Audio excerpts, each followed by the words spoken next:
مگر ہم لوگ اقتدار کی نشے میں، کمانے کھانے کے نشے میں، تجارت کے نشے میں، زمین کے نشے میں، اپنی دولت کے نشے میں یہ سوچنا بھی بھول گئے کہ پروردگار عالم نے کتنا بڑا کرم کیا، کتنا بڑا فضل فرمایا کہ لوگوں کی قربانی سے یہ ملک بنا۔ گارے کی جگہ پاکستان کے جڑوں میں، بنیادوں میں جو گارا بن کر کے لگا ہے، رب ذوالجلال کی قسم اس میں پانی نہیں پڑا، مسلمانوں کا لہو لگا ہے۔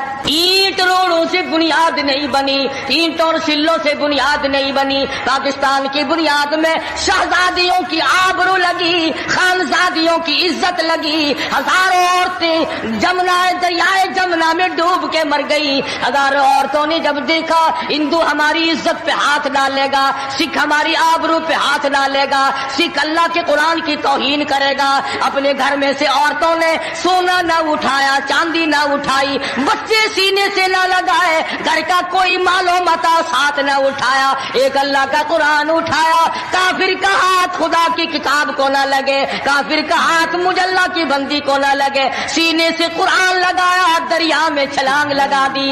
السلام علیکم ورحمۃ اللہ وبرکاتہ۔ دوستو، قاری حنیف ملتانی رحمۃ اللہ علیہ کا بہت ہی پیارا اور شاندار بیان لے کر آپ کی خدمت میں حاضر ہوئے ہیں۔ بیان کو مکمل سنے گا آخر تک، چلے دیر نہ کرتے ہوئے بیان کو شروع کر لیتے ہیں۔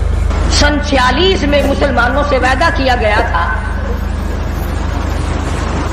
وہ خواب آج تک شرمندہ تعبیر نہ ہو سکا۔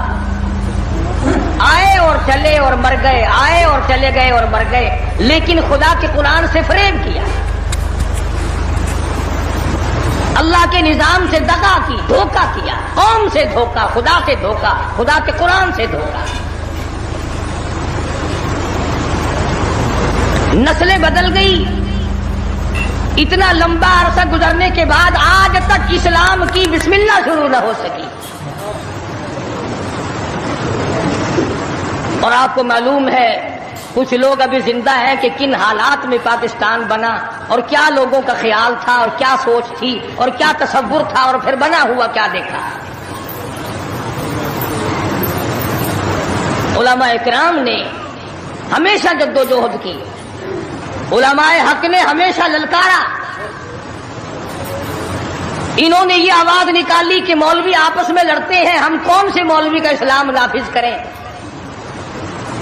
قطب عالم حضرت مولانا احمد علی صاحب لاہوری سب قید رحمت اللہ علیہ نے 52 علماء کی کمیٹی کراچی میں بٹھا کر شیعہ، سنی، دیوبندی، بریلوی، اہل حدیث تمام علماء سے ایک دستاویز کرا کر ان کو تیار کر کے ان کے حوالے کر دی کہ آئین خدا بندی میں ہمارا کوئی اختلاف نہیں۔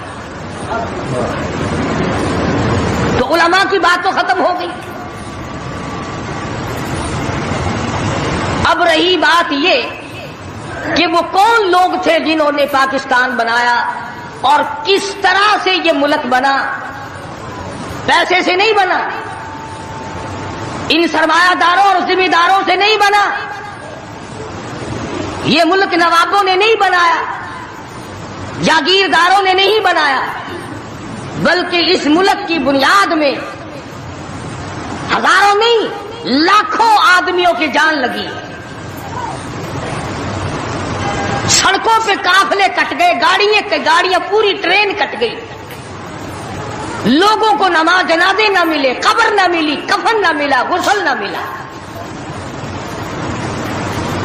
اور یہاں تک دیکھا گیا کہ بعض لوگوں کے سیریوں کو، کھوپڑیوں کو جنگلوں میں کتے گھسیٹے تھے۔ اتنی جدوجہد اور اتنی قربانی کے بعد یہ ملک اللہ تبارک و تعالیٰ نے عطا فرمایا۔ ہر شخص کا یہ خیال تھا، ہر شخص کا یہ تصور تھا، ہر شخص کی یہ سوچ تھی کہ ہم وہاں پہنچیں گے، الحمدللہ وہاں ہمیں اسلامی نظام ملے گا، قرآن کا قانون ملے گا، اللہ کی کتاب کا قانون ملے گا، محمد عربی صلی اللہ علیہ وسلم کا دستور ہمیں ملے گا۔ لیکن جب یہاں پہنچے اس وقت تو کیا ملتا، آج تک نہ ملا۔ قرآن کریم میں اللہ تبارک و تعالیٰ جل شانہ نے اعلان کر دیا، الف لام میم احسب الناس، کیا لوگوں کا یہ خیال ہے، کیا لوگوں کا یہ گمان ہے، کیا لوگوں نے یہ تصور کر رکھا ہے کیا لوگوں نے اپنے دلوں میں یہ بات بٹھا رکھی ہے احسب الناس ان یترکوا ان یقولوا آمنا، یہ کہ اتنا کہنے پر چھوڑ دیے جائیں گے آمنا ہم تو تیری ذات کو مانتے ہیں،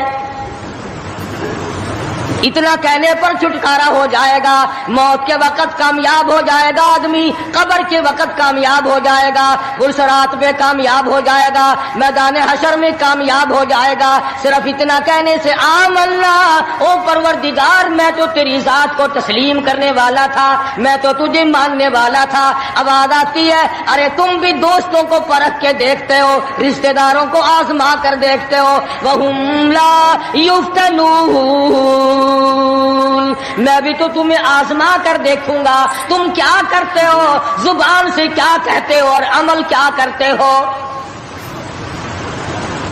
وَلَقَدْ فَتَنَّا الَّذِينَ مِن قَبْلِهِمْ فَلَيَعْلَمَنَّ اللَّهُ الَّذِينَ صَدَقُوا وَلَيَعْلَمَنَّ الْكَاذِبِينَ۔ فرمایا البتہ تحقیق میں خدا کی یہ عادت ہے، میں خدا بند کریم کا یہ مزاج ہے، میں پروردگار عالم کی یہاں یہ طریقہ ہے، میں بھی آزما کر دیکھا کرتا ہوں یہ مجھے ماننے والا زبان کی نوک سے مانتا ہے یا دل کی کوٹھڑی میں بھی میرے لیے کوئی جگہ موجود ہے، میں بھی دیکھتا ہوں۔ لیکن آج حالات یہ ہیں پروردگار عالم نے ہمیں پرکھا، ہمیں آزمایا، فرمایا وعد اللہ الذین آمنوا وعملوا الصالحات منکم، اللہ پاک فرماتے ہیں میرا ایمان والوں سے وعدہ ہے اور جو کام اچھا کرتے ہیں تم میں سے لیستخلفنہم فی الارض، میں ان کو زمین کی بادشاہت عطا کروں گا، ان کو ملکیت عطا کروں گا، ان کو میں دنیا کا اقتدار بخشوں گا، کما استخلف الذین من قبلہم، جیسا کہ میں نے پہلے لوگوں کو بھی آزمایا یوں ہی دے کر اقتدار۔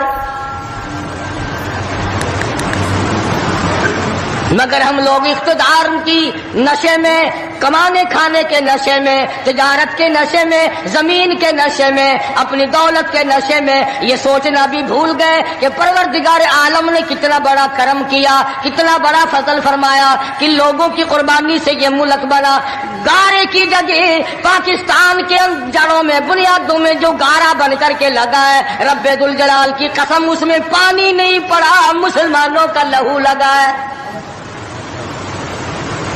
اینٹ روڑوں سے بنیاد نہیں بنی، اینٹ اور سلوں سے بنیاد نہیں بنی، پاکستان کی بنیاد میں شہزادیوں کی آبرو لگی، خانزادیوں کی عزت لگی، ہزاروں عورتیں دریائے جمنا میں ڈوب کے مر گئی، ہزاروں عورتوں نے جب دیکھا ہندو ہماری عزت پہ ہاتھ ڈالے گا، سکھ ہماری آبرو پہ ہاتھ ڈالے گا، سکھ اللہ کے قرآن کی توہین کرے گا، اپنے گھر میں سے عورتوں نے سونا نہ اٹھایا، چاندی نہ اٹھائی، بچے سینے سے نہ لگائے، گھر کا کوئی مال و متا ساتھ نہ اٹھایا، ایک اللہ کا قرآن اٹھایا، کافر کا ہاتھ خدا کی کتاب کو نہ لگے، کافر کا ہاتھ مجھ اللہ کی بندی کو نہ لگے، سینے سے قرآن لگایا، دریا میں چھلانگ لگا دی۔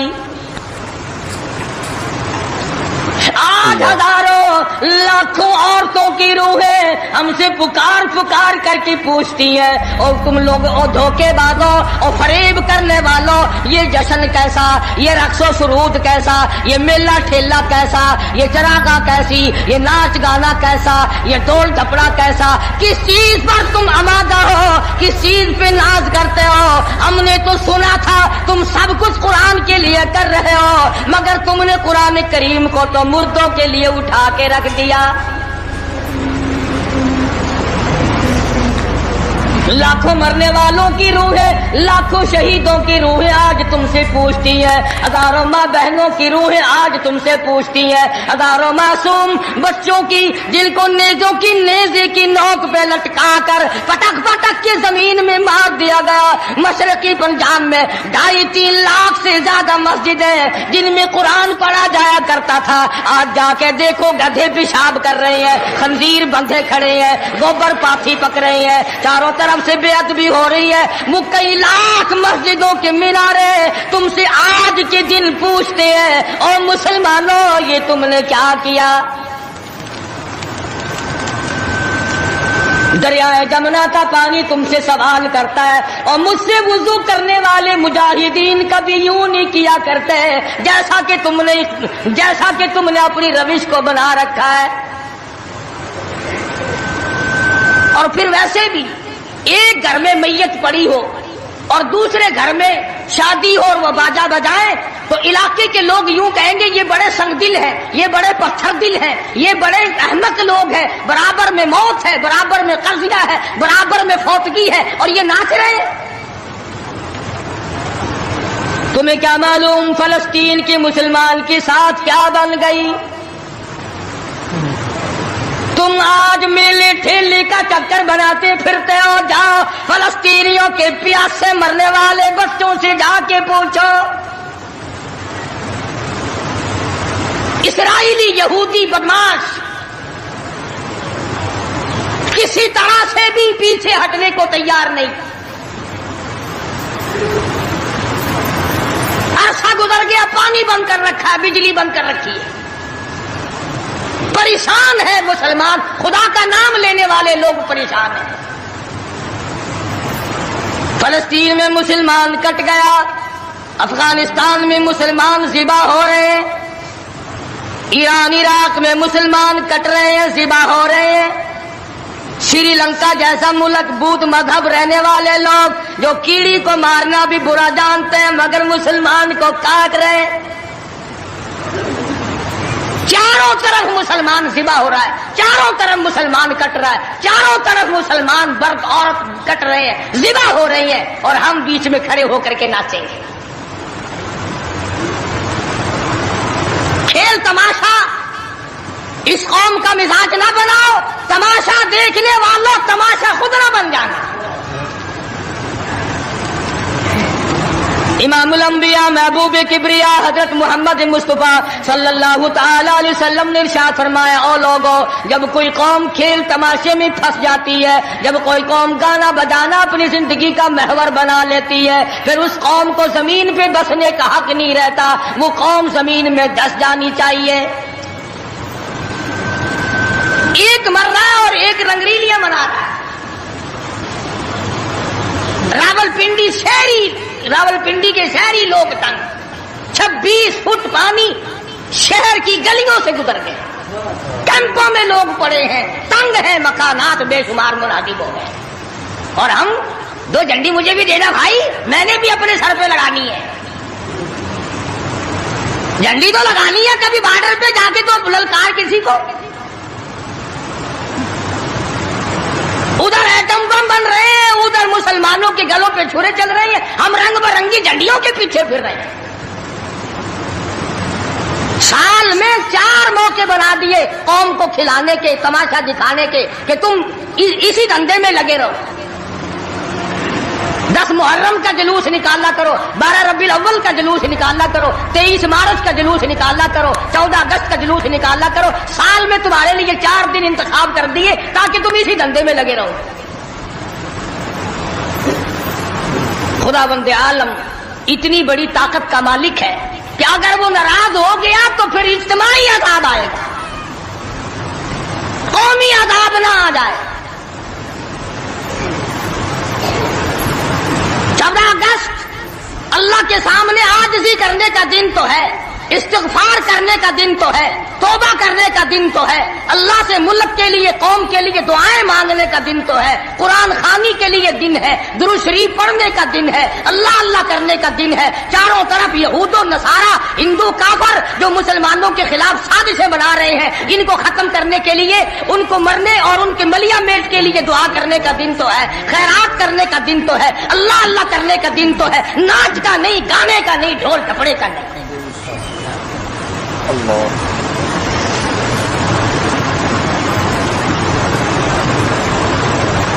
ترقی اس کا نام نہیں کہ فلاں جگہ اونٹوں کی دوڑ ہو گئی، فلاں جگہ گھوڑوں کی دوڑ ہو گئی، فلاں جگہ لوگوں کی دوڑ ہو گئی اور فلاں جگہ چھوکروں کی دوڑ ہو گئی۔ ترقی کے اور بڑے راستے کچھ کر کے دکھاؤ۔ اللہ پاک جل شانہ نے اعلان کر دیا، لوگوں قال عسى ربكم أن يهلك عدوكم وَيَسْتَخْلِفَكُمْ فِي الْأَرْضِ فَيَنْظُرَ كَيْفَ تَعْمَلُونَ۔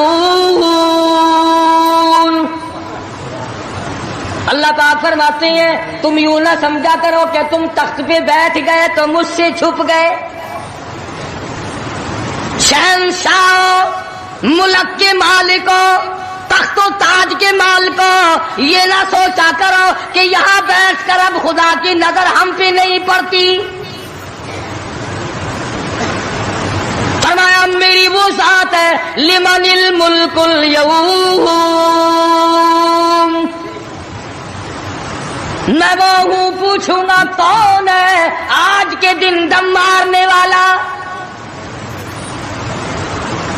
الیوم تجزا کل نفس بما کسبت، کسی پر ظلم نہیں کیا جائے گا، کوئی بول نہیں سکے گا، جواب نہیں دے سکے گا، کیوں؟ دربار الہی ہوگا۔ کہتا وہ ایسی روب کی جا ہے کہ دربار الہی میں ہزاروں سر بلندوں کا عزیزوں سر جھکا ہوگا۔ بڑوں بڑوں کے سر جھک جاتے ہیں، اپنی مرضی سے نہ جھکے تو خدا جھکا دیتا ہے۔ فرمایا یہ تمام کا تمام نظام میری طرف سے چلتا ہے، تم عارضی ہو، تم جیسے پہلے کئی آئے اور کئی چلے گئے، تم بھی نہیں رہو گے۔ اللہ پاک نے فرمایا باقی رہے گی میری ذات۔ اس لیے ہوش کر کے ہر آدمی کو قدم اٹھانا چاہیے، تاجر کو بھی، پیر کو بھی، مولوی کو بھی، افسر کو بھی، تمام لوگوں کو ہوش کر کے قدم اٹھانا چاہیے۔ کوئی ایسی صورت نہ ہو جس سے خامخواہ ہم عذاب میں گرفتار ہو جائیں۔ حضرات صحابہ اکرام رضوان اللہ تعالی علیہم اجمعین انہی چیزوں سے ڈرا کرتے تھے۔ خود مدنی کریم صلی اللہ تعالی علیہ وسلم کا یہ حال ہے، راستے میں پڑی ہوئی ایک کھجور آپ نے اٹھا کر منہ میں ڈال لی۔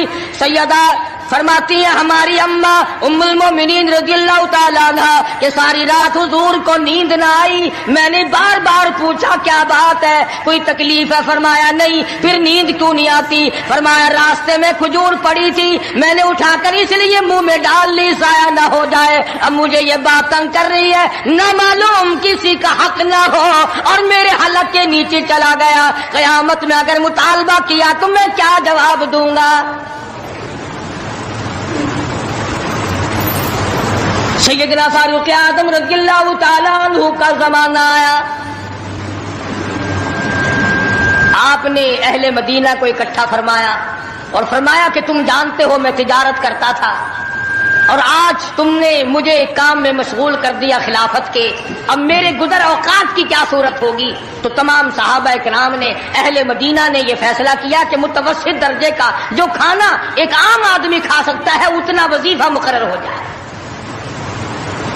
چنانچہ فاروق اعظم رضی اللہ تعالیٰ عنہ کا وظیفہ مقرر ہو گیا۔ امیر المومنین خلیفۃ المسلمین 22 لاکھ مربع میل کا حکمراں، کابل سے لے کر طرابلس تک کا حکمراں، فاروق اعظم جس کو خدا کے نبی نے اللہ میاں سے مانگ کے لیا۔ ایک دن جمعے کے اندر خطبہ ارشاد فرما رہے ہیں، خطبہ دے رہے ہیں، صحابہ کہتے ہیں ہم نے امیر المومنین فاروق اعظم کو تہمت کو دیکھا، منجلے اور لنگی کو دیکھا، ایک لنگی میں ایک چادر میں 12 پیوند لگے ہوئے تھے،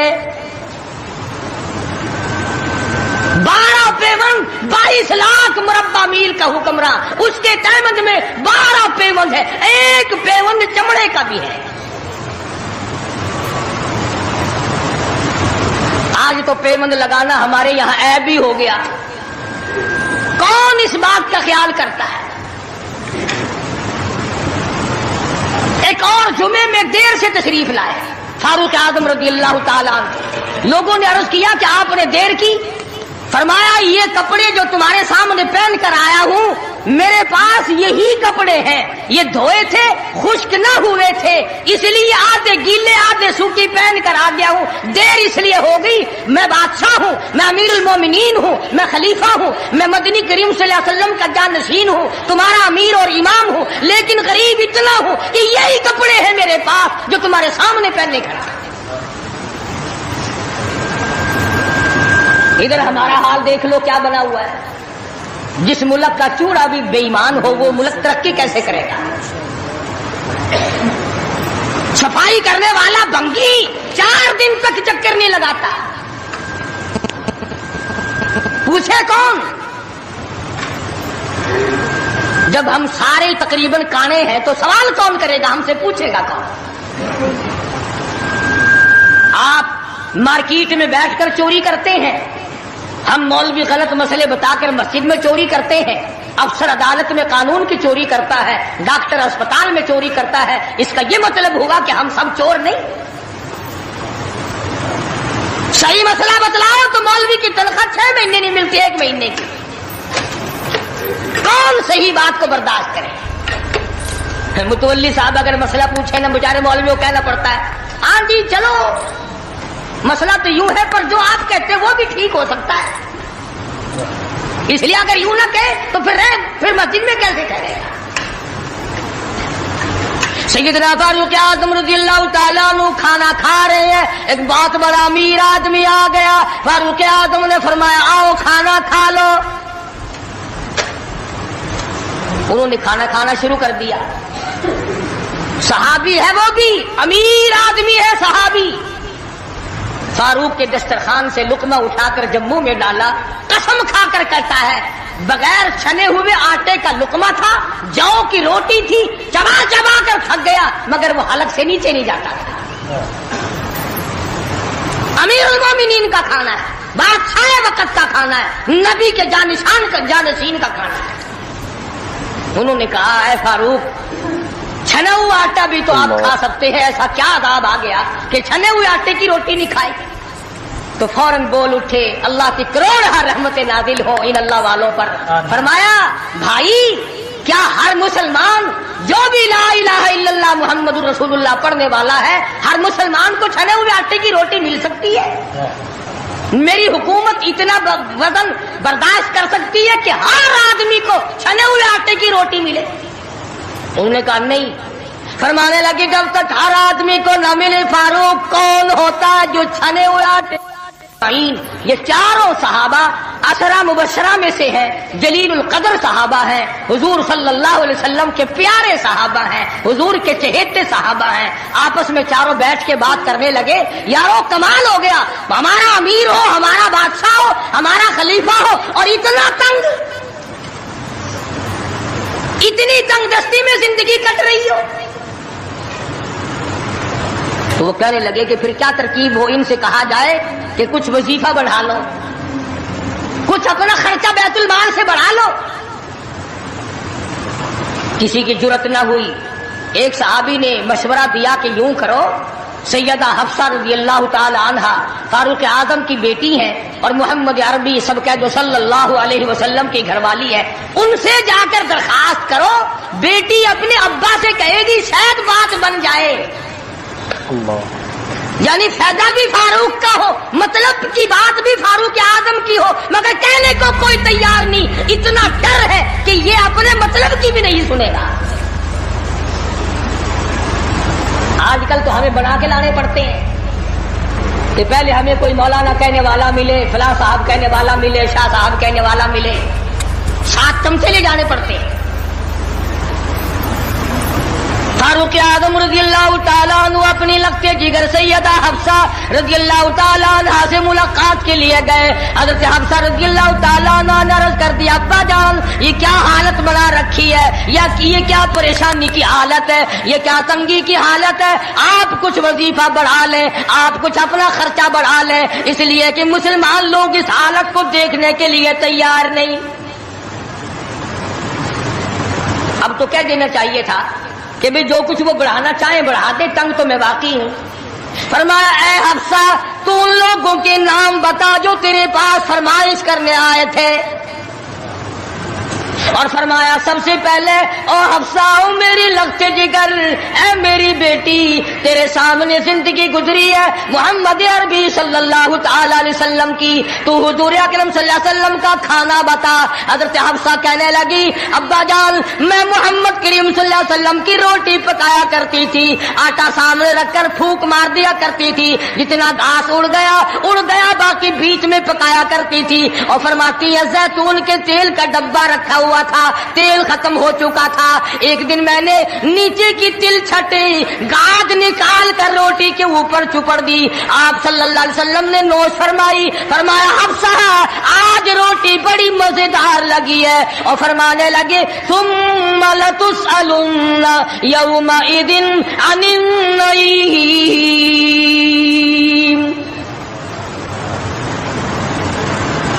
فاروق اعظم رضی اللہ تعالیٰ عنہ فرمانے لگے اے حفصہ، میرے تیرے نبی نے، میرے تیرے محبوب نے دنیا میں یہ کھانا کھایا ہو اور میں ان سے الگ کھانا تلاش کروں، میری ان کی ملاقات کیسے ہوگی؟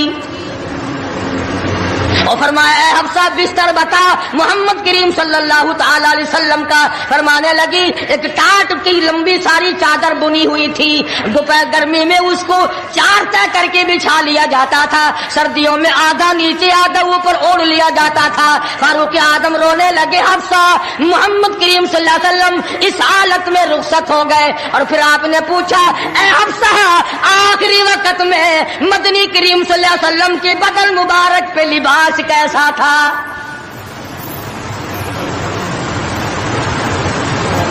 وہاں لباس کی حالت، کھانے کی حالت یہ ہے، یہاں بنگلوں کی گنتی نہیں، کوٹھیوں کی گنتی نہیں، اور یہ نہیں سوچتے اگر عذاب آ گیا تو یہ بنگلے یہ کوٹھیاں نہیں بتا سکیں گے۔ یہ رشوت بٹور کر کے محل بنانا یہ تو کبھی بھی کام نہیں آئے۔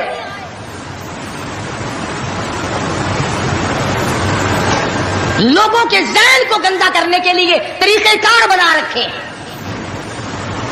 خدا کی بات پرس سے کون پیچھے رہ سکتا ہے؟ جب وہ پکڑتا ہے پھر توبہ کی مہلت نہیں دیتا۔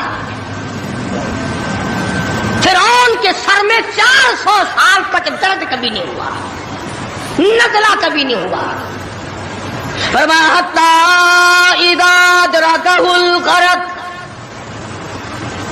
جب آیا نا دریا کے بیچ میں تو لگا ایک غوطہ اور یوں اوپر کو آیا، بڑا بزدل تھا، کہنے لگا آمنت انہ لا الہ الا الذی آمنت به بنو اسرائیل وانا من المسلمین، میں رب العالمین کو مانتا ہوں، میں بنی اسرائیل کے رب کو مانتا ہوں۔ آواز آئی جبریل اس کے منہ میں گانا ٹھونس دے۔ یہ اب مجھے ماننے لگا ہے جب میں نے پکڑ لیا، میری پکڑ کے وقت ماننا یہ تو ماننا نہ ہوگا۔ کوٹے میں کتنا بڑا عذاب آیا، سینکڑوں آدمی مر گئے، کتنے لاپتہ ہو گئے، چاروں طرف خلقت خدا کی پریشان ہے، بس ایک ہی آواز آ رہی ہے تیاری کرو، مکان چمکاؤ، دکان چمکاؤ، بازار چمکاؤ، دندا بے شک نہ ہو پر چمکائے رکھو۔ تو جیسے عورتوں میں بیماری نہیں پھیل جاتی، 80 سال کی بڑھیا سرخی لگا کے چل دیتی ہے، چمک کارنامے کی چمک پیدا کرو، اعمال کی چمک پیدا کرو، ایمان کی چمک پیدا کرو، محمد کریم صلی اللہ علیہ وسلم کے نظام کو چلا کر وہ چمک پہ دھمک پیدا کرو، وہ ترقی پیدا کرو کہ دنیا کی قوم کو پتا چل جائے کہ یہ اللہ اور اس کے رسول کے ماننے والے بن گئے۔ اب ان سے خطرہ کھاؤ۔ تمہیں معلوم ہے فاروق کے ایک ایک کپڑے میں پیون تو 12 تھے، پیٹ میں روٹی جو کی تھی، مگر چاروں طرف کے کافر کڑپا کرتے تھے، لرزتے تھے کہ اگر فاروق کا ادھر سے گزر بھی ہو گیا تو بات بگڑ جائے گی۔ اللہ،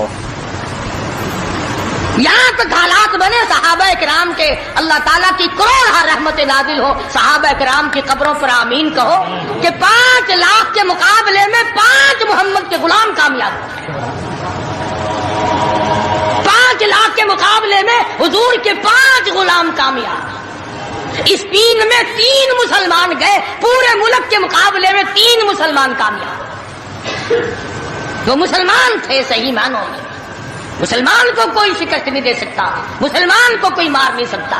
آج ہم یہودیوں اور عیسائیوں کا کھلونا بن کر کے مار کھا رہے ہیں، آج ہم ان کے ہاتھوں کے تاش کے پتے بنے ہوئے ہیں، آج ہم ان کے اشاروں پہ سب کچھ کرتے ہیں، چاروں طرف مسلمان کا لہو بہہ رہا ہے۔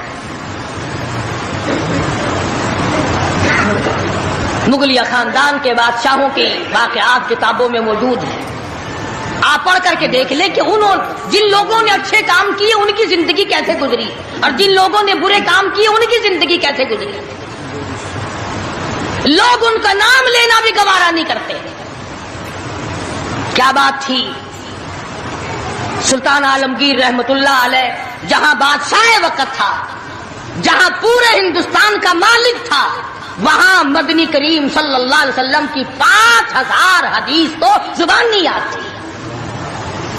بادشاہ کو 5000 حدیث زبان نہیں یاد تھی.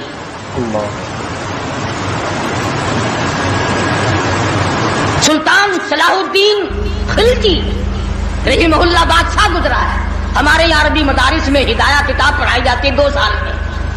پڑھنی آتی ہے، سمجھی تو کیا جائے گی. سلطان صلاح الدین خلجی بادشاہ ہو کر مکمل ہدایہ زبان نہیں یاد تھا.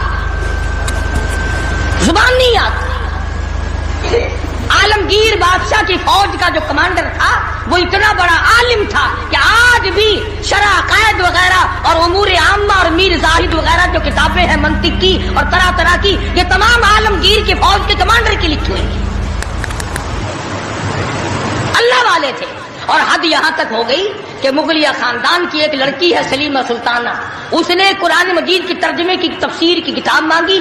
ملا عبد القادر بدایونی انچارج ہے کتب خانے کا، کتاب گم ہو گئی تو لڑکی نے باپ سے لڑ کر جائیداد ضبط کرا دی کہ قرآن کی تفسیر کی کتاب کتب خانے سے کیوں گم ہو گئی. اتنا بڑا علم کا قدر تھا لوگوں کے دلوں میں. اور محمد کریم صلی اللہ علیہ وسلم کے دین کو لوگ بادشاہ مانا کرتے تھے، وزیر مانتے تھے، سفیر مانتے تھے، درویش و قلندر مانتے تھے. عوام کے تمام جذبات جو تھے وہ اسلام کے صحیح احساسات کے مطابق تھے. تو میں عرض کر رہا تھا یہ کسی کا گلہ نہیں، یہ کسی کا شکوہ نہیں، کسی کو گالیاں دینا مقصود نہیں. اگر اتنی بات کہہ دوں تو کوئی بے جانا ہوگا کہ حرف آئے نہ کہیں، حرف آئے نہ کہیں ان کی مسیحائی پر، حرف آئے نہ کہیں ان کی مسیحائی پر. اور درد اتنا تو نہ تھا تیری دوا سے پہلے. یہ تو بہت زیادہ کڑوی ثابت ہوئی تیری دوا. یہ تو پہلے درد سے بھی زیادہ درد ہو گیا، تو نے یہ کیسی دوا پلا دی. اور بڑا عجیب شعر یاد آیا. فرق ہے تیرا میرا، فرق یہ کہتا کہ تیرا پیام اور ہے میرا پیام اور ہے، تیرا پیام اور ہے میرا پیام اور ہے، عشق کے درد مند کا طرز کلام اور ہے. دیوانوں کی باتیں اور ہیں، تمہارا طرز زندگی اور ہے. ہم نے صحابہ سے طرز زندگی سیکھا، ہم نے محمد عربی صلی اللہ علیہ وسلم سے طرز زندگی سیکھا، ہم نے عمر بن عبدالعزیز سے طرز زندگی سیکھا، ہم نے سلطان عالمگیر سے سیکھا، سلطان صلاح الدین خلجی سے سیکھا، ہم نے شمس الدین التمش سے سیکھا. تم نے طرز زندگی انگریز سے سیکھا. کب تک انگریز کے ترقی کے وارث بنو گے؟ انگریز کا لعنتی قانون کیوں پیارا لگتا ہے؟ وہی رسم و رواج، وہی طریقہ کار. کچھ کم تو ہوگی، ورنہ اب بھی کئی لوگ گلے میں پھانسی لٹکا کے چلتے ہیں اور فخری انداز میں چلتے ہیں کہ میرے گلے میں پھانسی لٹکی ہوئی ہے. جو لباس یہودی کا ہے، جو لباس ایک عیسائی کافر کا ہے، وہ مسلمان کے لیے زیب نہیں، کامیابی کا ضامن نہیں ہو سکتا. 4 دن نماز کا مذاق اڑایا گیا تھا 2 سال پہلے. دفتروں میں صفے بچھی، لوٹے آئے، یار لوگ اٹھ کے چائے کے لیے جانے لگ گئے. ارے بھائی آؤ نا نماز پڑھو. انہوں نے کہا یار تم پڑھو، ہم ابھی آتے ہیں. 4 دن کی نماز. ورنہ قوم کی اقتصادی حالت، قوم کی اخلاقی حالت اور قوم کی نمازی حالت اگر ٹھیک ہو تو بزرگوں نے لکھا ہے کہ اس قوم کو کوئی نیچا دکھا ہی نہیں سکتا. 3 چیزیں پیدا کرو: قوم کی نمازی حالت سدھارو، قوم کی اخلاقی حالت سدھارو، قوم کی اقتصادی حالت سدھارو. اس قوم کو کوئی نیچا نہیں کر سکتا. جس قوم کے ہاتھ میں تلوار ہو اور سینے میں قرآن ہو اور بازو میں جان ہو، اس قوم کو کوئی نیچا نہیں کر سکتا. لیکن جو قوم ناچ گانے کی عادی بن جائے، جو قوم میلے ٹھیلوں کی عادی بن جائے، جو قوم رسم و رواج کے پیچھے لگ جائے اور خدا کے قرآن کو صرف مردوں کے لیے اٹھا کے رکھ دے، اس قوم کا خدا کے پاس کوئی ضمانت نہیں ہے. میں یہ عرض کر رہا ہوں کہ چاروں طرف مسلمانوں پہ مصیبت ہی مصیبت ہے. اپنے ملک میں بھی کوٹے میں، راولپنڈی میں، فلسطین میں، ایران عراق میں، افغانستان میں، سری لنکا میں، چاروں طرف مسلمانوں پر عذاب آیا ہوا ہے. تو ہمیں اللہ میاں سے ڈرنا چاہیے، ہمیں خوف کھانا چاہیے، ہمیں دعا مانگنی چاہیے، ہمیں سجدے میں پڑھ کے رونا چاہیے، ہمیں جھنڈیاں لگا کر ناچ نہیں کرنا چاہیے. اور جو ایسا کرتے ہیں وہ غلط ہے، جو کراتے ہیں وہ بھی غلط ہے. ہم اس بات میں کسی سے نہیں ڈرا کرتے. حکومت کرے، حکومت کرائے، چھوٹے یونین کرائے، ایم ڈی اے کمیٹی کوئی بھی کرائے، اس وقت میں یہ حرکت بالکل غلط. تم کو سکھایا کسی نے ہے یہ کہ قوم کو کھیل تیشے میں، کھیل تماشے میں پھنسا کر اپنا الو سیدھا کرنا چاہتے ہو. قوم کی نمازی حالت کو بہتر بناؤ، قوم کی اقتصادی حالت بہتر بناؤ، قوم کی اخلاقی حالت بہتر بناؤ. قوم کو سمجھاؤ کہ بہو بیٹی کی عزت ایک ہے، بہن بیٹی کی عزت ایک ہے، تم سب کی بہن ایک ہے، تم سب کی عزت اور آبرو ایک ہے، تمہارا خدا ایک ہے، تمہارا نبی ایک ہے، تمہارا کعبہ ایک ہے، تمہاری دلی اللہ پاک نے جنت ایک بنائی ہے اور ایک ایمان کا رستہ بنایا ہے. کسی سے دھوکہ کرنا، کسی سے فریب کرنا، کسی سے دغا بازی کرنا، لوٹ کھسوٹ مچانا، یہ طریقہ بالکل غلط ہے. اور فضول اور عبث اور ضائع کرنا، ویسے کہتے ہیں غریب ملک ہے جی، غریب ملک ہے جی، غریب ملک. یہ کروڑوں روپیہ غریب ملک کے پاس کہاں سے آ جاتا ہے ضائع کرنے کے لیے؟ ہم تو یہ کہیں گے کہ کل کو 14 اگست ہے، کل کو زیادہ سے زیادہ عبادت کرو، فلم نہ دیکھو، تلاوت کرو، استغفار کرو. اور وہ شہداء جنہوں نے 47 میں اپنی جانیں قربان کی، اپنی عزت قربان کی، اپنا سب کچھ قربان کر دیا، خدا کی قسم آج تک لوگ ایسے موجود ہیں 36 سال کے بعد بھی سیٹ نہ ہوئے. ان کی روحوں کو قرآن پڑھ پڑھ کر کے بخشو، ان کے لیے بخشش کی دعائیں کرو، خراج تحسین پیش کرو ان لوگوں کو جنہوں نے اس ملک کو حاصل کرنے کے لیے اپنی جان کا قیمتی نذرانہ پیش کیا. تمہارا کیا ہے؟ تمہارا تو ناخون بھی نہیں کٹا. ہاں، تمہیں کیا تکلیف پہنچی تھی ملک بنانے میں؟ کب تم بنانے والوں میں آگے آئے تھے؟ اب جو مرتا اخبار میں آ جاتا فلانا بھی تحریک پاکستان کا بانی تھا، ہم نے بانی دیکھے نہیں. عوام نے بنایا ہے، لوگوں نے بنایا ہے، اور لوگ ہی اس کی خیر خواہی کر سکتے ہیں. اور لوگوں کو چاہیے کہ ایک اور بات میری سن لو آخری، اگر یہ ملک نہ رہا تو پھر مسلمانوں کو روئے زمین پہ جگہ ملنی مشکل ہو جائے گی. جغرافیائی حیثیت سے اس کا محل وقوع ایسا ہے کہ یہ مسلمانوں کے پاس رہا تو چاروں طرف کے مسلمانوں کو ساتھ آئے گا، اور یہ بچے گا خدا کے قرآن کے صدقے میں، یہ بچے گا نبی کے لائے ہوئے فرمان کے صدقے میں. یہ ہماری کوششوں سے یا ہمارے ہے زیادہ ہتھیار بنانے سے نہیں بچتا ہے. تو اس لیے قرآن مجید کو جگہ دو، اسلام اور ایمان کو جگہ دو، قرآن کا جھنڈا بلند کرو، ایمان کا جھنڈا بلند کرو. آؤ 14 اگست کو مل کر سب دعا کریں کہ ہم آئندہ جھوٹ نہیں بولیں گے، ہم آئندہ رشوت نہیں لیں گے، ہم آئندہ کسی سے دغا نہیں کریں گے، ہم کم نہیں تولیں گے، ہم کم نہیں ناپیں گے، ہم ملاوٹ نہیں کریں گے، ہم غلط مسئلے بتا کر لوگوں کے ایمان کا بیڑا غرق نہیں کریں گے. پھر تو ہمارے لیے یہ بڑا بہترین دن ہے.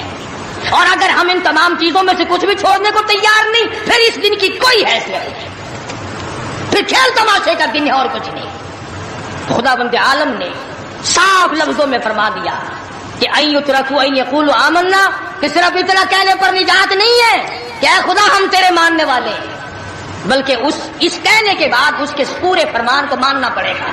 شکل حضور کے فرمان کے مطابق نبی کی شکل کے ساتھ شکل ملانی پڑے گی، نبی کے لباس کے ساتھ لباس ملانا پڑے گا، نبی کے لائے ہوئے قرآن کو دل و دماغ میں، گھر معاشرے میں، محلے اور کچہری میں جگہ دینی پڑے گی. یہ کوئی طریقہ نہیں کیا کے پیچھے سارے کام یہودیوں والے عیسائیوں والے؟ جب کوئی مر جائے تو سارے مسلمان لاؤ قرآن پڑھو قرآن پڑھو۔ تو قرآن بھی کہتا تو ہوگا کہ مرے بغیر میرا بھی کہیں ٹھکانہ ہی نہیں، جب کوئی مر جائے تو پھر راستہ ملتا ہے۔ تو ایسی صورت میں ہم مسلمانوں کو بڑا سوچ کے چلنا چاہیے۔ مسلمانوں اپنی تاریخ پڑھا کرو، احمد شاہ ابدالی کی تاریخ پڑھو، شہدائے بالاکوٹ کی تاریخ پڑھو، مغلیہ خاندان کے بہادروں کی تاریخ پڑھو کہ وہ کیسے لوگ تھے، عمر بن عبدالعزیز کی تاریخ پڑھو، سیدنا خالد بن ولید کی تاریخ پڑھو، سیدنا امام حسین رضی اللہ تعالیٰ عنہ کی تاریخ پڑھو، حضرت علی رضی اللہ تعالیٰ عنہ کی تاریخ پڑھو۔ ہمارے جو اسلاف تھے وہ بہت کچھ تھے، اور خدا کی قسم دنیا نے ان کو مانا ہے۔ تم بھی مان جاؤ کامیاب ہو جاؤ گے۔ پوری دنیا نے ان کو، جنہوں نے ان کی اقتدا نہیں کی انہوں نے بھی مانا کہ صحیح یہ تھے، ہم غلطی پہ تھے۔ تو اگر ہم مان لیں گے تو الحمدللہ ہم کو بھی اللہ پاک کامیاب فرما دیں گے۔ تو میں نے یہ کچھ بغیر تیاری کا عرض کر دیا۔ جن لوگوں کو زیادہ شوق ہو 14 اگست کی کیسٹ سننے کا، پچھلے سال میں نے بہت کچھ بیان کر دیا تھا، یہاں بچوں کے پاس باہر 14 اگست کی کیسٹ بھی میں نے بھی پوچھا تھا۔ جس کو زیادہ شوق ہو 14 اگست کی کیسٹ سننے کا وہ یہاں باہر سے لیتا جائے اور سوچ لے اور سمجھ لے اور یاد کر لے کہ پاکستان کیسے بنا، کن لوگوں نے بنایا، کون لوگ تھے بنانے والے۔ پاکستان بنانے والے یہ نہیں، جن کے سروں پہ ٹوپ رکھے ہوئے ہیں یہ کہاں تھے بنانے والے؟ یہ جو آکڑے ہوئے پجامے پہنے پھرتے ہیں انہوں نے کب بنایا؟ ہم تمام کے تمام لوگ جب اللہ پاک کی حضور میں دعا کریں گے اللہ پاک مسلمان کی سنتا ہے۔ جو 14 اگست کی شوق والے کیسٹ والے لوگ لے جائے، اور آخری جمعے کی الوداعی موت کا منظر جو کیسٹ ہے وہ بیوی بچوں کو اور گھروں میں اور رشتہ داروں اور عزیز و اقربا کو بڑی بہترین ہے۔ اللہ پاک ہدایت کے اسباب پیدا کر دے۔ اگر تیری کوشش سے ایک بیٹی کو نماز کی توفیق ہو گئی، خدا کی قسم کروڑوں روپیہ مل جائے تو اتنا کامیاب نہیں ہوتا۔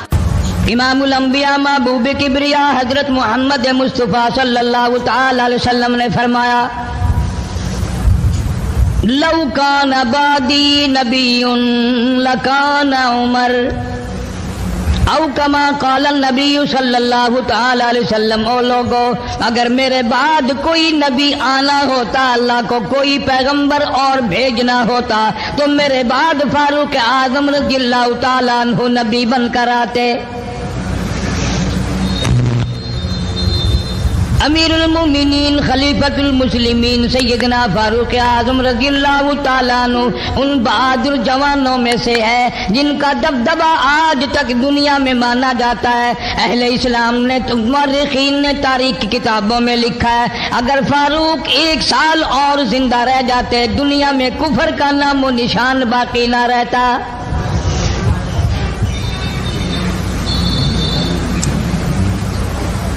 جناب فاروق اعظم رضی اللہ تعالیٰ عنہ بہت بڑا عظیم انسان ہے، بہت بڑا آدمی ہے، بہت بڑی ہستی کا مالک ہے۔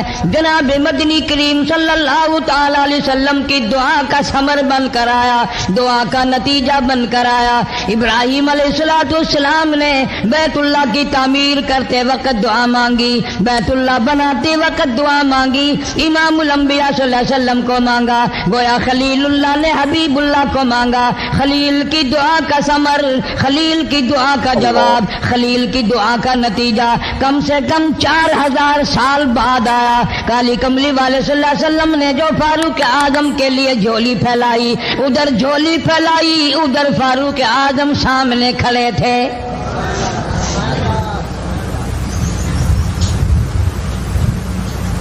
ملتان کے مسلمانوں، کبھی تو سوچا کرو مانگنے والے کی جھولی بھی دیکھ۔ مانگنے والا کوئی عام آدمی نہیں، کوئی بادشاہ نہیں، کوئی فقیر نہیں، کوئی پیر نہیں، کوئی مولوی نہیں، کوئی عام آدمی نہیں۔ مانگنے والے کو بھی دیکھ، مانگنے والے کی جھولی کو بھی دیکھ، اور دینے والے رب العالمین کے خزانے کو بھی دیکھ، اور آنے والے فاروق اعظم کو بھی دیکھ۔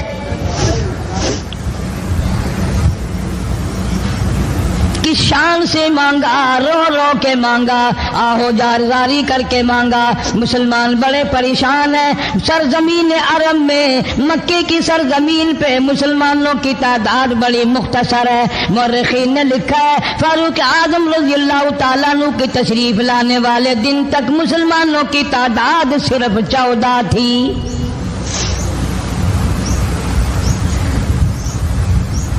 بہت پریشان کیا گیا مسلمانوں کو۔ تمہیں آج قرآن کی کیا قدر ہو، تمہیں آج ایمان کی کیا قدر ہو، تمہیں آج اسلام کی کیا قدر ہو۔ کبھی ان غریب صحابہ کرام کی قبروں سے جا کے پوچھو، خدا کی قسم جن کو اتنا مارا گیا، اتنا مارا گیا کہ عرش عظیم کانپ اٹھتا تھا۔ مردوں کو مار پڑی، عورتوں کو مار پڑی، نوجوان بچیوں کو مار پڑی اسلام اور ایمان کی وجہ سے۔ آج تو بھی مسلمان بنا پھرتا ہے، میں بھی مسلمان بنا پھرتا ہوں، پتہ چلے گا موت کے وقت اسلام پہ موت آئی یا کفر پہ آئی۔ آخری وقت کی سال میں ہوگا کوئی نہیں جانتا۔ ادھر جناب نبی پاک صلی اللہ تعالی علیہ وسلم صحابہ کرام کی تکلیفوں کو دیکھ کر رات دن رویا کرتے تھے۔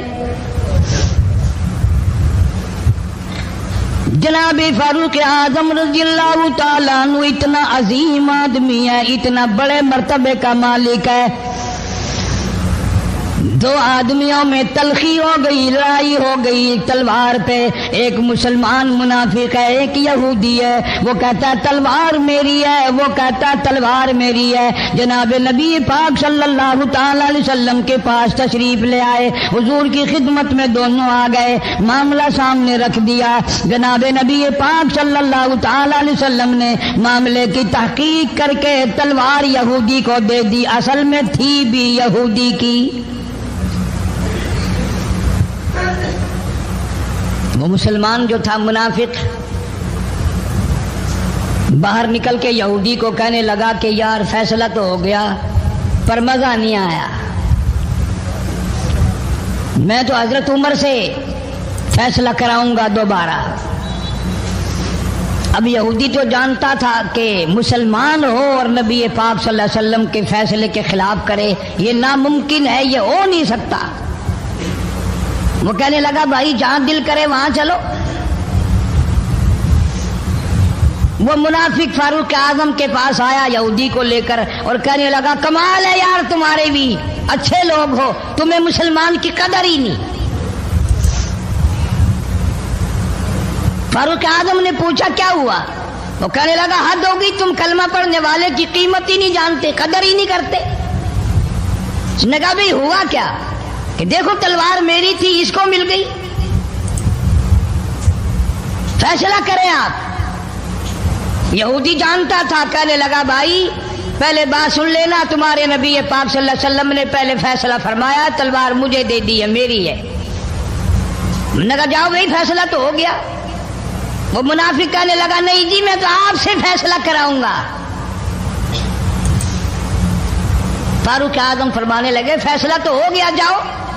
انہوں نے کہا نہیں جی آپ فیصلہ کریں۔ انہوں نے کہا اچھا نبی کے فیصلے کے بعد مجھ سے فیصلہ کرانے آئے ہو؟ کہ جی ہاں میں تو آپ سے فیصلہ کراؤں گا، تو پھر تشریف رکھو میں فیصلہ کر دوں گا۔ حضرت عمر رضی اللہ تعالی عنہ تشریف لے گئے، اندر گھر میں تلوار لے آئے، فرمایا اب بھی چلے جاؤ فیصلہ ہو گیا۔ وہ منافق کہنے لگا نہیں جی آپ فیصلہ کر دیں۔ انہوں نے کہا اچھا میں فیصلہ کرتا ہوں۔ اٹھائی تلوار، ماری گردن پہ، وہ جا کے پڑی کہ جو میرے محبوب کریم صلی اللہ علیہ وسلم کے فیصلے کو نہیں مانتا، میرے پاس اس کے لیے یہ فیصلہ ہے۔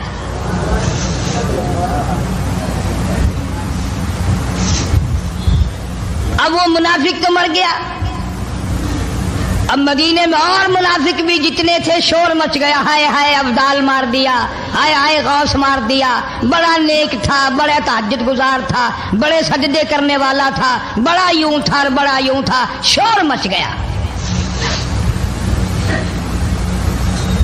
اور یہ سارے کے سارے نبی پاک صلی اللہ علیہ وسلم کی خدمت میں حاضر ہوئے۔ انہوں نے کہا جی بدلہ دلواؤ، ظلم کر دیا فاروق اعظم کے بارے میں کہا۔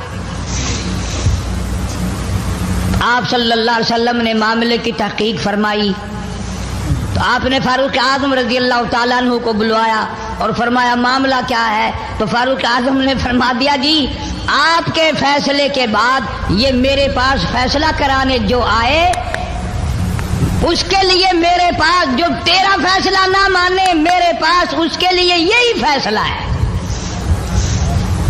اور کوئی فیصلہ کرانے کے لیے آ کے دیکھے یہی فیصلہ کروں گا۔ اب وہ منافق تو ہوتا ہی بے ایمان ہے، وہ مکر گئے، انہوں نے کہا نہیں جی ہم میں سے کوئی فیصلے کے لیے گیا ہی نہیں، یہ تو بیچارہ نماز پڑھ کے اللہ اللہ کرتا ہوا جا رہا تھا اور ہم مار دیا یوں ہی، کوئی جھگڑا نہیں، کوئی لڑائی نہیں، کوئی فساد نہیں، کوئی فتنہ نہیں، یوں ہی مار دیا بیچارہ، ہائے قرآن پڑھتا ہوا مار دیا، ہائے اللہ اللہ کرتا ہوا مار دیا۔ اب ضرورت پڑی گواہ کی کہ بھی اس بات کا گواہ کون ہے کہ یہ دوبارہ فیصلہ کرانا چاہتا تھا۔ منافق جھوٹ بولنے میں کوئی سانس خالی نہیں جانے دیتا۔ ارشاد فرمایا مدنی کریم صلی اللہ تعالی علیہ وسلم نے لوگوں منافق کی 3 نشانیاں، منافق کی 3 پہچان ہے، منافق کی 3 عادتیں ہیں۔ اذا حدث کذب، جب بھی بات کرے گا جھوٹ بولے گا۔ اذا وعد اخلف، وعدہ کرے گا اس کے خلاف کرے گا۔ امانت میں خیانت کرے گا، بات کرے گا تو جھوٹ بولے گا، وعدہ کرے گا اس کے خلاف کرے گا۔ امانت رکھ دی جائے اس میں ضرور بے ایمانی کرے گا، وعدے کے خلاف کرے گا، جھوٹ بولے گا۔ جناب نبی پاک صلی اللہ تعالی علیہ وسلم نے فاروق اعظم سے فرمایا گواہ لے آؤ۔ فاروق اعظم رضی اللہ تعالیٰ عنہ نے عرض کیا یا رسول اللہ صلی اللہ علیہ وسلم میرے پاس گواہ کہاں ہے؟ یہ آئے تھے میں نے وہاں کوئی پارٹی بٹھا رکھی تھی یا کوئی مسجد کا معاملہ تھوڑا ہی ہے جو نمازی گواہ مل جائیں، گواہ کوئی نہیں۔ جناب مدنی کریم سب کہہ دو صلی اللہ تعالی علیہ وسلم کو تشریف آوری، تشویش ہوئی، پریشانی ہوئی، اب کیا بنے؟ فاروق اعظم کے پاس گواہ کوئی نہیں، معاملہ قتل کا ہے، معاملہ آدمی کا ہے۔ اللہ پاک جل شانہ کا دریائے کرم جوش میں آیا، آواز آئی فلا وربک۔ کاش مسلمانوں تم قرآن کریم کا انداز سمجھتے، تمہیں قرآن کے ربط ضبط کا پتہ ہوتا، تمہارے دل میں یہ یقین ہوتا کہ جیسے انگریزی سے نوکری مل جاتی ہے، عربی پڑھنے سے جنت مل جائے گی، ذرا برابر بھی یقین ہوتا تم اس آیت کو پڑھ کر مر جاتے۔ تمہارے یہاں کچہریوں میں دستور ہے گواہی دینے سے پہلے حلف اٹھایا جاتا ہے جو کہوں گا سچ کہوں گا، اگرچہ سچ وہ ہماری عدالتوں میں پھر بھی سچ نہیں کہتا۔ سچ کہلوانے والے سچے نہیں، سچ کہنے والا سچا نہیں۔ جس کی عدالت میں کہا جا رہا ہے عدالت سچی نہیں، غلط حلف نامے استعمال کیے جاتے ہیں۔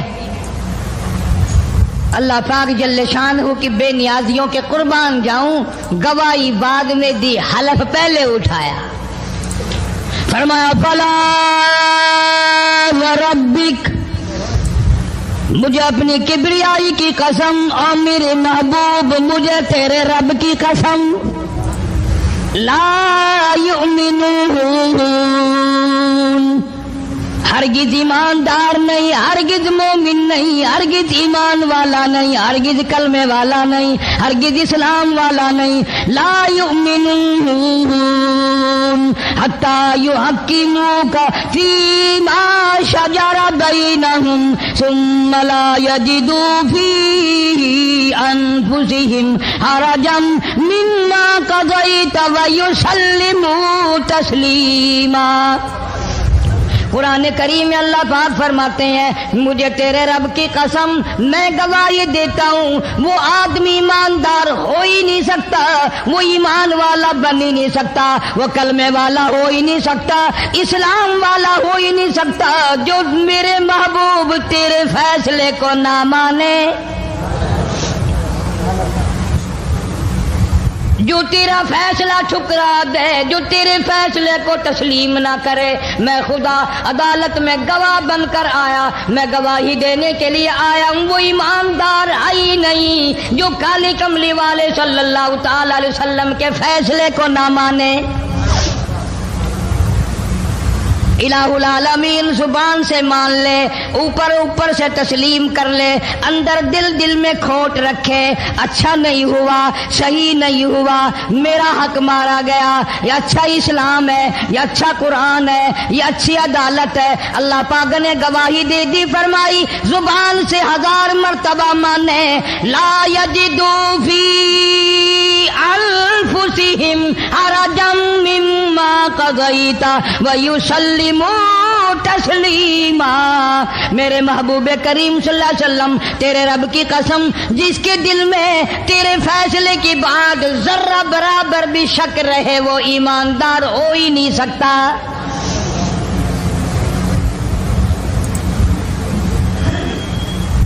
ہم سوچیں تو صحیح، کتنے فیصلے آج ہم اللہ کی عدالت، اللہ کے حکم کے مطابق کرتے ہیں۔ فیصلہ کرنے والا بھی اسلام کے مطابق فیصلہ نہیں کرتا، فیصلہ ماننے والا بھی اسلام کے مطابق فیصلہ نہیں مانتا۔ آپ کے سامنے ہے جو کچھ اس کائنات میں ہو رہا ہے۔ جناب فاروق اعظم رضی اللہ تعالیٰ عنہ اس حالت میں تشریف لائے، امام الانبیاء محبوب کبریا حضرت محمد مصطفیٰ صلی اللہ تعالیٰ علیہ وسلم کی ذات اقدس ہے۔ دار ارقم میں نماز کے لیے وضو فرما رہے ہیں، نماز کی تیاری فرما رہے ہیں۔ فاروق اعظم ایمان لانے کے لیے تشریف لائے، حاضر خدمت ہوئے، کلمہ پڑھ کر مسلمان ہو گئے، اور آپ نماز پڑھنے کے لیے کھڑے ہونے لگے۔ دار ارقم کے مکان میں اندر کوٹھڑی میں فاروق پوچھنے لگا، میرے آقا یہ کیا کرنے لگے ہو؟ فرمایا عمر نماز پڑھنے لگا ہوں، رب کی عبادت کرنے لگا ہوں۔ فاروق اعظم نے پوچھا، سارا جہان رب کی عبادت بیت اللہ میں کرتا ہے، خانہ کعبہ میں کرتا ہے، آپ یہاں چھپ کر کوٹھڑی میں نماز پڑھتے ہیں؟ جناب مدنی کریم صلی اللہ تعالی علیہ وسلم کی آنکھوں میں آنسو آ گئے۔ فرمایا فاروق تیری قوم مجھے بیت اللہ میں نماز نہیں پڑھنے دیتی، سجدہ نہیں کرنے دیتی۔ اگلے دن میں نے نماز کا سجدہ کیا تھا بیت اللہ شریف میں، حرم محترم میں، خانہ کعبہ میں، میری پیٹھ پہ اونٹ کا سارا اوج لا کر رکھ دیا، میں سجدے سے سر نہ اٹھا سکا۔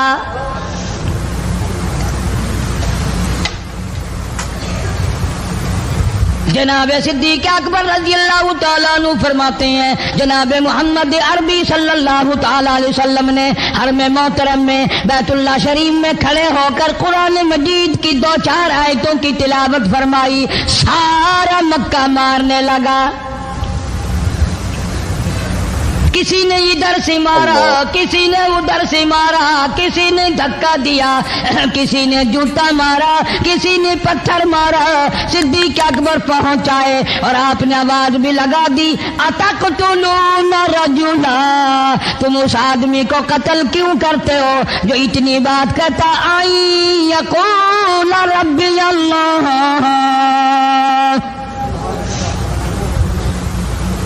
کیوں مارتے ہو جو اتنی بات کرتا ہے کہ رب میرا اللہ ہے؟ اس جرم میں مارتے ہو۔ صدیق اکبر رضی اللہ تعالیٰ عنہ فرماتے ہیں، میرے منع کرتے کرتے، بچاتے بچاتے، ہٹاتے ہٹاتے ایک ظالم آگے بڑھا اور اس نے مدنی کریم صلی اللہ تعالیٰ علیہ وسلم کے گلے میں کپڑا ڈال کر اتنے بل چڑھائے۔